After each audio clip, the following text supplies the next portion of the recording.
All right. Another real time. Start the clock.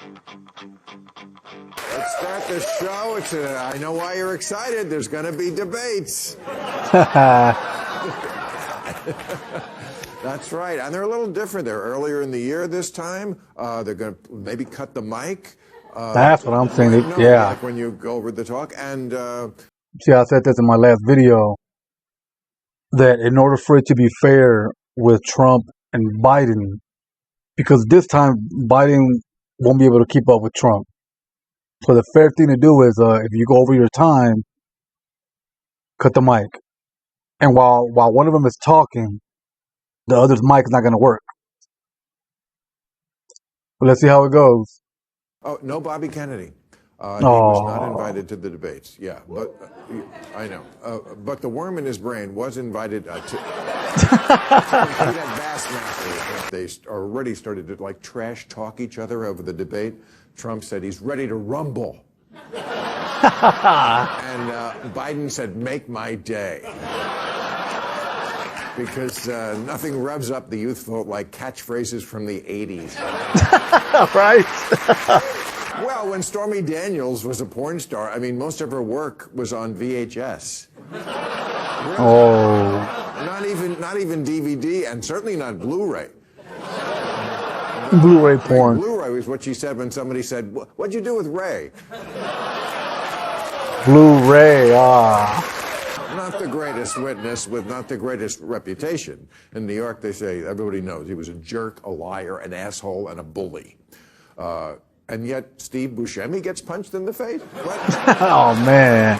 So with that, out of all the people. But the Republicans have been showing up at the trial dressed like Trump. Oh, my God. It's all funny until it's the law. And Jasmine Crockett said Marjorie Taylor Greene was a bleached blonde, bad-built butch body. And then AOC got involved and said, oh, baby girl, don't even play. After Biden won, this is a justice of the Supreme Court, hung the American flag upside down. Oh. You see, hangs it outside. Yeah. Hanging a flag upside down is not what Supreme Court justices do. It's what pirates do. And Republicans who are gay for Trump. Okay. Oh, so many of those. Our old good friend, Michael Eric Dyson, is up. Michael Eric Dyson. There he is. He's going to get to preaching. Look, honestly, when I want to understand rap, I have to ask somebody. I ask my friend's kid. I ask Killer Mike. Right. It's like, translate. Exactly. Translate. There's a lot where we are, you know. Okay. I remember I forgot which one it was, one of Bill Maher's stand-up specials. It's probably one of the funniest he's ever been, where he translates rap music into, quote, white. That's what he called it. I'm going to translate these lyrics into white. Oh, man. It's probably online somewhere on YouTube. If you haven't seen it, you got to watch it. Right. Drake is like a party rapper. Mm-hmm. That's what very incredibly popular. Yes. But he's not an activist. Right. And Kendrick Lamar is the socially conscious one. That when he experimented with a whole bunch of different musical forms, he's somehow not. Well, he's half white and he's from Canada, so and plus he's that's black probably why. And Jewish. And as a result of that, people began to question the authenticity. And I thought that was bullcrap. He got beat up early on because what is this goofy rapper? He's not a thug, because all black people aren't. He's not, out here slinging around his authenticity because he killed somebody, because he doesn't.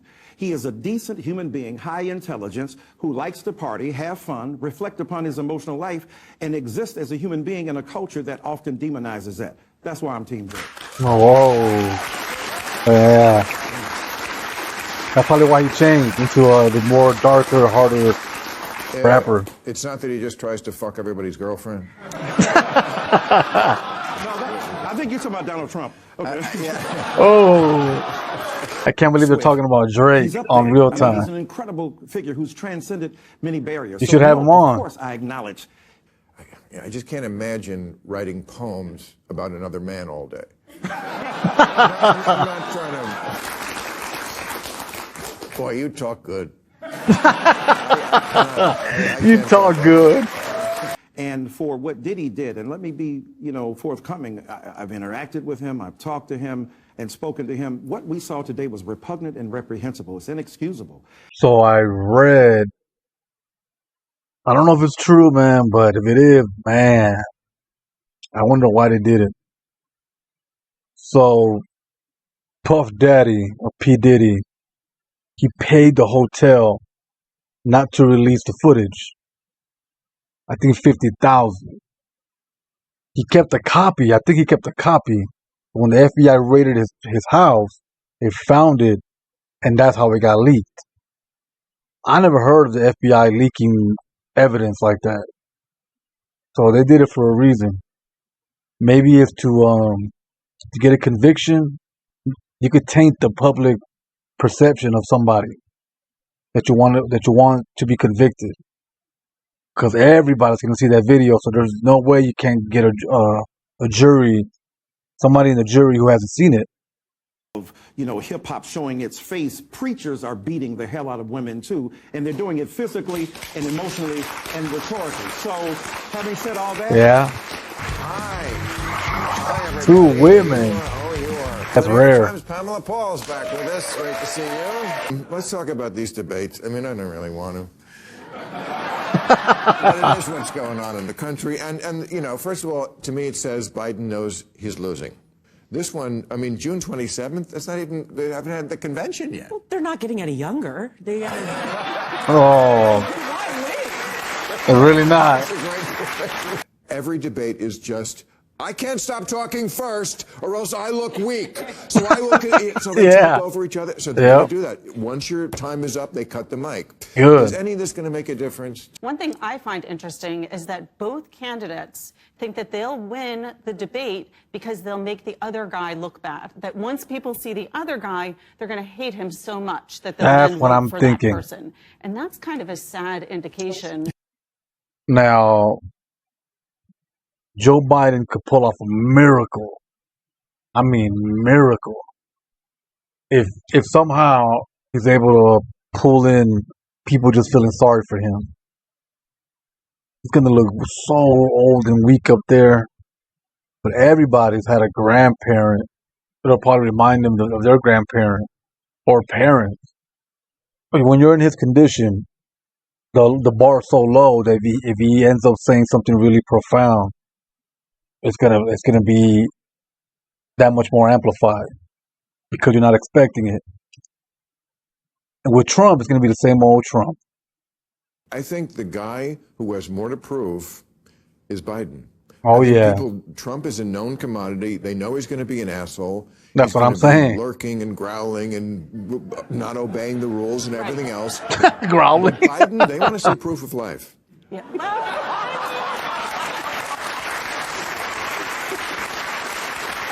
Proof of life. I see it a little bit more favorably for him because he's already shown that he can stand up and give a rousing talk when need be. So he just needs to show that he is sane. there might need to be, like I said, low bar. We never know what kind of amphetamines and steroids are going to be helping accelerate. Really? The consensus is almost Biden can't win. And he is losing in all the swing states, I think, except Wisconsin, and by bigger and bigger numbers. Is it too late to switch out? If the Democrats are going to do it, what? Well, just thinking, is it too late? Probably. Is it too late for him to win? Yeah, or way too late. To shove someone in? Switch. Because like in these states where Biden is losing, it's interesting. The Democratic Senate candidate is not losing. So it just says something, which is it's not the party necessarily. It's him. But it's the guy. The guy. They just don't see him as the guy. And to me, the Republican tragic flaw is they're just natural cultists. Man. What? They're not? The far left too. I feel like Far left is a kind of culty. But yeah. No. That's always the thing. And I always believe that. Like, your personality comes before your politics. Your politics grows that out I believe. of your person, and also where you were raised and your background. A long time ago, years ago, on another stand-up special that Bill Maher had, He said, no, you know what? I think it was either on this show or a stand-up, but he said, politics is an extension of your intellect. And I think it's actually an extension of your personality. Because a lot of people, a lot of voters go against their own interests, their own self-interest. As long as you're not agreeing with the other side, you don't care. It could be a terrible idea, a terrible plan, a policy, whatever the case. They won't care as long as it doesn't come from the other side. President Trump, I believe, was the best president of the 21st century. It's a fact. Oh my God. Because he's 8 years old. Tim Scott, at the end of the day, you want the ball in the hands of the best player on the field. That player is Donald Trump. I just love you. Dear God. You suck his dick already. People don't talk that way about Biden. Doug Burgum said, working with President Trump as a governor was like having a beautiful breeze at your back. What? We thought this would be a good time to do the old ass kisser of the month. We used to do this on for example, Fox News host Brett Baer says he's such a great golfer, I once saw him get a hole in 0. Trump's farts smell like a new car. Oh, man. Eric Trump says Trump is like the father he never had. Oh, poor guy. Every Republican dreams of being one of the two guys Trump jerks off while he's dancing. Oh, yeah. Brought it back. One thing that three of us kind of have in common is that we've all kind of provoked the ire of the left wing sometimes by basically calling them out on Good. Too. I mean, like your stuff about J.K. Rowling, which I loved, and I concur completely. I gave her a Cajoney Award. Yeah, well deserved. Your book, you're always very funny. It's such an interesting journey you've taken there from somebody who, I mean, you're from San Francisco. Mm-hmm. Hey. You were, you know, kind Got a of clap for San Francisco. Oakland neighbor across the water. That's where I'm from. Oakland. And you kind of migrated. Could tell by the hat. Because San Francisco is a kind of ground zero for crazy stuff. Oh, yeah. If you open your eyes and are honest about the rhetoric versus the reality in San Francisco, you start to question some progressive orthodoxies, if you will. And now some of these things that came out right after that seem to be being rolled back. For example, defund the police. That was a big thing. My God. People aren't doing that anymore, and candidates for it aren't winning. Nobody ever said defund the police. Nobody ever said that. Nobody ever said Oh, yes, they did. Some people would get their jobs back. A lot of people lost their jobs in the kind of spasms of cancellations over the last few years. You don't see any of that happening. You don't see... Right. I think where the change is happening, they did slow down. Then I heard, well, look, the Sports Illustrated issue, okay, I saw it. The war on boners is not over. The war on boners. One of the reasons why... With a straight face, look at that. I think something we all agree on is we don't like what I've always called the one true opinion, that you're only allowed to have one true opinion. Other than ours. Oh, yeah. That's why I like this show so much. It goes against both sides. I'm the same way. I'm more of a centrist. There's only one way to be a good person, and that's to get an advanced degree from one of those asshole factories like Harvard. But they're demonstrating for Hamas. Right. To make that a law. This guy just keeps going on and on with this. He really thinks that those people demonstrating for Palestine are protesting for Hamas. I've never seen a I love Hamas sign anywhere. Like free Hamas or whatever. Like, come on, man. Okay, so to me, this is like a vicious cycle. The more awful young men get, the more women don't want to be around them. And I don't blame them. And then they're like, oh, I guess I'll have to be an incel. Nobody wants to fuck me. They're all... Just because men need to learn game again. They just don't understand it. They don't get that women are communicative creatures. You got to talk to them. You can't. It just can't be, eggplant emoji. What's up, my dick? To me, this says a lot about where we went, and hopefully, we're getting back to someplace sane. because, yes, I don't think we should be doing medical interventions on kids before they can figure out who they are. Yeah. Finally. Time for new rules. New rule. Since California spent $24 billion on the homeless and nothing happened, the next time Gavin Newsom wants cash for the homeless, he has to make a cardboard sign and knock on my windshield at a red light. Need cash for homeless. There are 200,000 homeless people in California. For $24 billion, we could have given them each 120 grand. I don't know if they're smoking meth, but somebody is. Where they scream and beat large sticks on the ground as an outlet for their stress and anger.